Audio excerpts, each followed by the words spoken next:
this is a classic matchup. I mean, the puncher, mover, boxer versus the 20 knockout and 20 fights, Destroyer.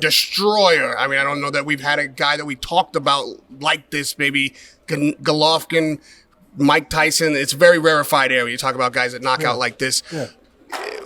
This matchup, first, I know that there's a general rule, like a good puncher or I'll tell you, a boxer puncher. You're forgetting the main guy. How quickly we forget. Wilder? No, how quickly we forget. Uh-oh. George Foreman.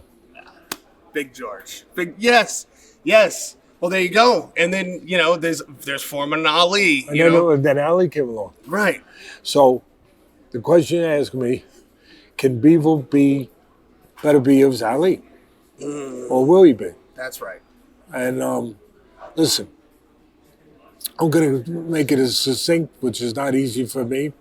Your cameraman having to refilm it twice, to visit the camera twice already to make sure the battery wasn't dead is proof of that. Unfortunately, I'm sorry, but at the end of the day, for me, this one's easy to get to.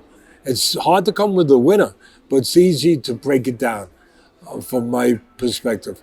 Where, on the surface. And of course, things are never what they seem to be. But on the surface, it looks like we just have a seek and destroy guy against a more polished boxer. Bivol, the more polished boxer, the more sophisticated guy, educated guy, whatever you want to call it, against this seek and destroy missile, right? This boogeyman, that George Foreman, that come on. By the way, he's one of my favorite fighters of all time and people of all time, George Foreman, because he found redemption. And he reinvented himself in his second life. And he's a special man. And he did look the devil in the eye after the alley and the situation that he went through and experienced. But you're missing some of the picture if that's all you see with Beterbiev. Is the power and the destruction and the heap of flesh that he leaves on the canvas 20 times that he's been in the ring. No, he's better than that. He's technically solid. He doesn't put it in your face. He doesn't make it as obvious. He doesn't shine a light on it. He doesn't do it in a way that Bivol does where it's more recognizable how smart Bivol is, and he is. He's tremendous. And how quick he is and everything else. But he's technically on point. His hands are up. He throws a straight jab. He comes in, he measures distance.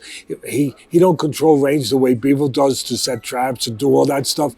But he'll step just enough out of range, Beterbiev, to give himself a reprieve from punches, then step back in range. He'll take a walk around the block, like the old timers say, every once in a while to get a better view of things instead of coming in the front door.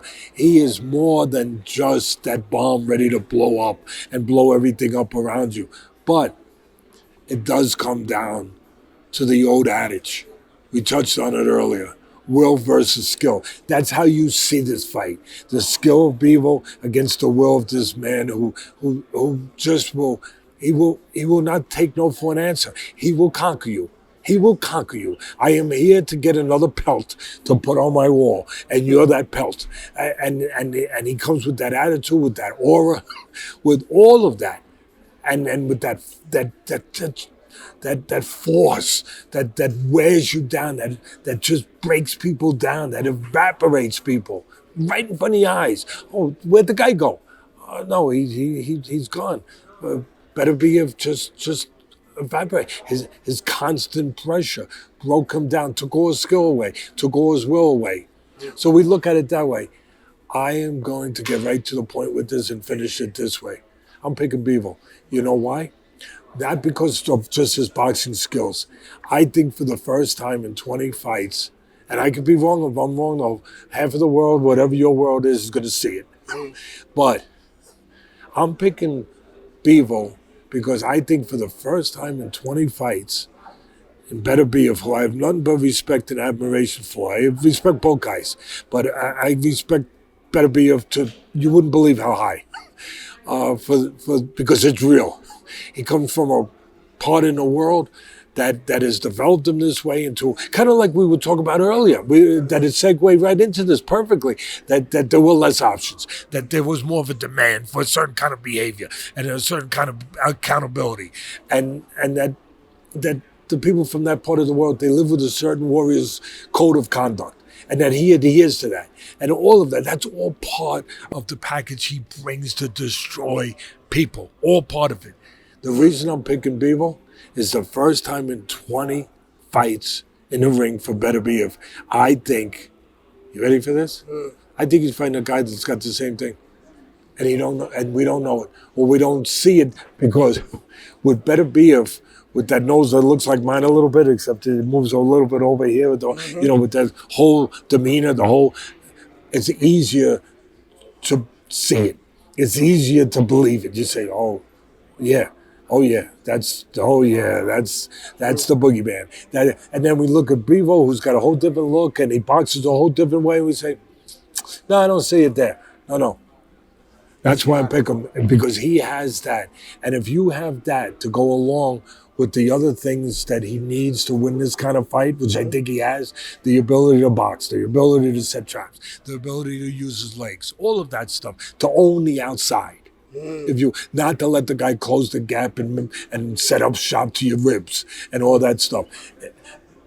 That matters only when you have that part I'm talking about. And if you have that part, then it matters, because you will not get evaporated. You will actually be there to use those talents at the end of the day. So at the end of the day, there it is, Bivol. I pick Teddy Atlas every time I have an opportunity to select him for an interview if he's willing, because the kind of man that he talks about, where he says, oh, snitches get stitches and then they snitch.